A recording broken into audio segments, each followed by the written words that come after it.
பக்தர் துளசிதாசருக்கு ராமர் லக்ஷ்மணனை பார்க்கணும்னு ரொம்ப ஆசையாக இருந்தது. தன்னுடைய விருப்பத்தை குருவான ஹனுமன் கிட்ட சொல்றாரு. ஹனுமன் துளசிதாசரை சித்திரக்கூடத்திற்கு அழைச்சிட்டு போறாரு. அங்க அவரு சொல்றாரு, இங்கதான் ராமபிரான் வனவாசம் இருந்தாரு.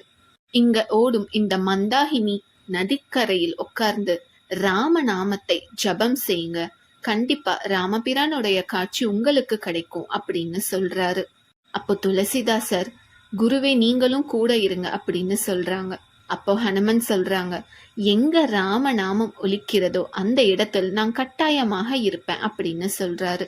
அதுக்கப்புறம் சந்தோஷமாக துளசிதாசரும் அங்கு அமைதியாக உட்கார்ந்து ராமநாமத்தை ஜபம் செய்றாரு. அவரு தியானத்தில் இருக்கும் பொழுது குதிரை சத்தம் விடாம கேட்டுக்கிட்டே இருக்கு. அதுக்கப்புறம் அவரு கண் திறந்து பார்க்கிறாரு. அப்போ 2 இளைஞர்கள் குதிரை மேல ஏறி கொண்டு வராங்க. அவரு பார்த்துட்டு சாதாரண இளைஞர் தானே அப்படின்னு சொல்லிட்டு மறுபடியும் கண்களை மூடி தியானம் செய்யறாரு. கொஞ்ச நேரத்துல ஹனுமன் வந்து துளசிதாசர் கிட்ட கேக்குறாங்க, ராமபிரான் லக்ஷ்மணன் உடைய காட்சி கிடைச்சதா அப்படின்னு சொல்லிட்டு. உடனே இவரு, இல்லையே, நான் அவங்கள பார்க்கவே இல்லையே அப்படின்னு சொல்றாரு. அப்போ ஹனுமன் சொல்றாரு, குதிரையில் வந்த அந்த இளைஞர்கள் தான் ராமன் லக்ஷ்மணன் அப்படின்னு சொல்றாரு. இவருக்கு ரொம்ப வருத்தமாக போயிடுது. பார்த்தும் நம்ம எதுவுமே செய்யாம போயிட்டோமே அப்படின்னு சோகமாக இருக்கிறாரு. அதுக்கப்புறம் ஹனுமன், சரி மந்தாகினி நதியில போய் ஸ்நானம் செஞ்சுட்டு வாங்க, நல்லதே நடக்கும்னு சொல்லி அனுப்புறாரு. அதுக்கப்புறம் இவரும் மந்தாகினி நதியில் இறங்கி ஸ்நானம் செய்யறாரு. மனசுல ராமன் லக்ஷ்மணனை நினைச்சுக்கிட்டே இருக்கிறாரு. இந்த சமயம் 2 இளைஞர்கள் மந்தாகினி நதியில் ஸ்நானம் செய்வதற்காக வராங்க. அவங்க தெய்வீக கலையுடன் தேஜஸாக இருக்கிறாங்க பார்ப்பதற்கே. அவங்க 2 பேரும் வந்து துளசிதாசர் கிட்ட சந்தனம் இருக்கா அப்படின்னு கேக்குறாங்க. உடனே இவரும் இருக்குன்னு எடுத்து தராரு. அப்போ அந்த இளைஞர்கள், நீங்களே எங்களுக்கு வச்சு விடுங்கன்னு சொல்றாங்க. சரின்னு திலகம் இவரே வச்சு விடுறாங்க அந்த 2 பேருக்கும்.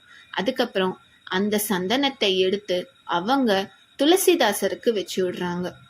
அவங்க திலகம் வச்ச உடனே துளசிதாசருக்கு ஒரு தெய்வீக உணர்ச்சி வந்துடுது. இந்த இளைஞர்கள் சாதாரண இளைஞர்கள் இல்ல அப்படிங்கிற விஷயம் புரியுது. அவங்களுடைய குரு ஹனுமன் ராமன் லக்ஷ்மணன் எப்படி இருப்பாங்க அப்படின்னு சொல்லிட்டு துளசிதாசருக்கு சொல்லியிருக்காரு. இவங்களை பார்க்கும் பொழுது அதே மாதிரி லட்சணமாக இருந்தாங்க. அப்போ அவங்களுக்கு புரிஞ்சிடுது, இவங்க தான் ராம லக்ஷ்மணன் அப்படிங்கிற விஷயம் புரிஞ்சுட்டு, இவங்களே நமக்கு திலகம் சூட்டியிருக்காங்களே அப்படின்னு சொல்லிட்டு ரொம்ப சந்தோஷப்பட்டு அவங்கள வணங்குறாங்க.